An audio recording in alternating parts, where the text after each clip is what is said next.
Beaucoup d'employeurs sont pas toujours réceptifs, ne comprennent pas toujours la maladie et les impacts de la maladie en fait dans la vie professionnelle. Bonjour, je m'appelle Lauriane Gressé, j'ai 26 ans et je suis présidente de l'association Do Amazon Guyane. Alors l'endométriose, c'est des cellules semblables à l'endomètre qui sort de l'utérus et va se poser sur plusieurs organes. Ça peut créer des adhésions, toucher des organes sains et provoquer de fortes douleurs pendant les règles et aussi en dehors des règles.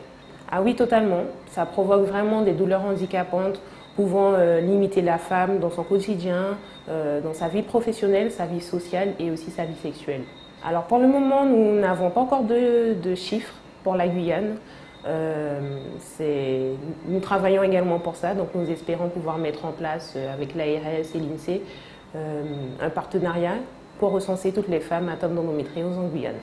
Pas forcément, mais c'est l'un des premiers signes, c'est l'un des premiers signes alarmants, les règles abondantes et aussi douloureuses. Mais à ça va s'ajouter de fortes douleurs au dos qui s'étendent aussi dans les jambes, handicapantes aussi, impossible pour la femme d'aller travailler au quotidien, d'assurer une vie sociale.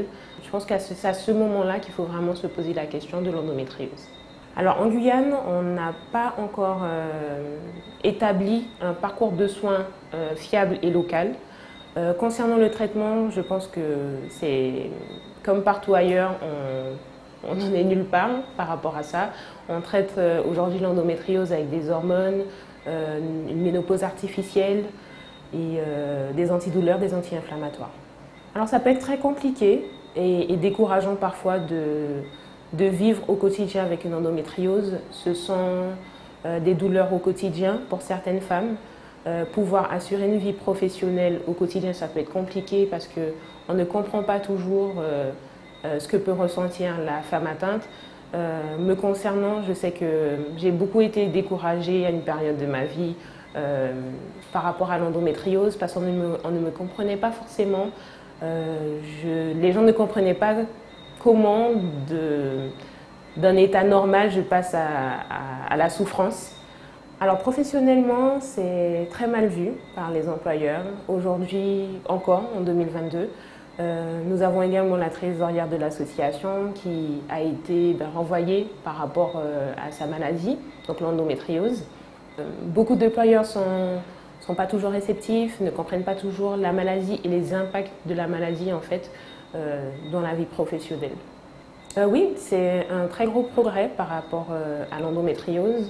Là, on attend l'application concrètement, puisque certes la loi est passée, mais je pense que ce que toutes les femmes attendent, c'est principalement l'application dans la vie professionnelle au quotidien et aussi par rapport aux soins. Alors l'endométriose est une maladie qui touche plusieurs sphères de la vie, dont la vie intime également. Et elle peut affecter la fertilité de la femme, impacter aussi les relations sexuelles dans le couple. Donc ça peut être très compliqué pour un couple d'avoir des relations sexuelles, de pouvoir concevoir un enfant. Je pense que ça doit être très très compliqué pour certaines femmes dans cet aspect. Oui, aujourd'hui c'est quand même quelque chose qui est un petit peu tabou en Guyane, mais qui commence à se faire connaître, donc ça commence à changer, ça commence à prendre un essor. C'est lié aux règles aussi, donc certains hommes peuvent être réticents par rapport à la maladie, mais je constate que ça commence à changer petit à petit. Pour ma part, je pense qu'il faut être terre à terre, expliquer simplement avec des mots simples, s'il faut schématiser, l'inciter aussi à regarder des reportages qui pourraient l'aider à comprendre ce qu'est l'endométriose. Non, c'est un mythe. Se faire retirer son utérus n'est pas une solution en fait contre l'endométriose. Pour moi, c'est proposer. Alors, il faut que la femme puisse choisir en fait cette solution, mais le proposer en cas de solution pour l'endométriose, non, je ne pense pas. Alors, les signes pour les jeunes filles, les adolescentes qui ont leur première règle, de fortes douleurs au ventre, une incapacité d'assurer les cours pendant la période de règles. Lorsqu'elles s'étendent aussi en dehors des règles, elles peuvent aussi s'évanouir, avoir des troubles digestifs. Je pense qu'à ce moment-là, il faut quand même s'inquiéter et consulter, juste pour écarter le doute. Non, c'est quelque chose qui se fait, qui se prépare, mais en Guyane, non, il n'y a pas vraiment un suivi. Principalement des anti-inflammatoires, des antidouleurs, il y a aussi le décapeptile, et qui est une ménopause artificielle, mais un médicament propre à l'endométriose, non. Il y a également les alternatives à la médecine. C'est avec ça que nous gérons au quotidien.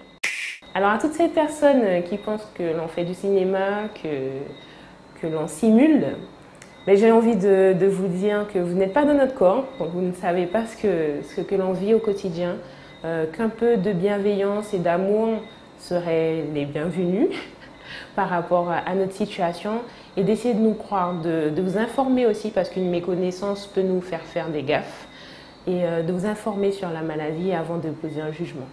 Alors l'association Endo-Amazone Guyane a pour but de faire connaître l'endométriose sur tout le territoire guyanais, accompagner les femmes dans leur démarche administrative, sensibiliser également les employeurs, mais pas que les employeurs, l'entourage et aussi les aidants, pouvoir offrir à toutes ces femmes un moyen de mieux vivre en favorisant des partenariats avec des professionnels de santé pour aider les femmes à mieux vivre leur douleur au quotidien.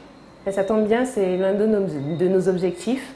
On souhaite pouvoir en fait sortir de Cayenne, de Kourou, aller vers les communes de l'intérieur et de l'extérieur pour adapter en fait l'endométriose à cette communauté et pouvoir en parler. Et je pense que ça va se faire en proposant des termes simples à la définition de l'endométriose, mais aussi dans leur langue.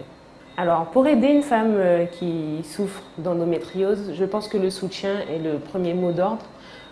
Pouvoir accompagner cette femme au quotidien, donc dans les rendez-vous médicaux, mais aussi pouvoir la soutenir sur différents plans, être totalement compréhensible face à la maladie, se renseigner pour mieux aider.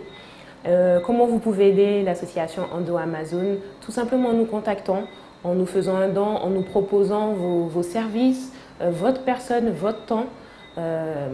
Oui, c'est comme ça que vous pouvez aider l'association Endo-Amazone Guyane.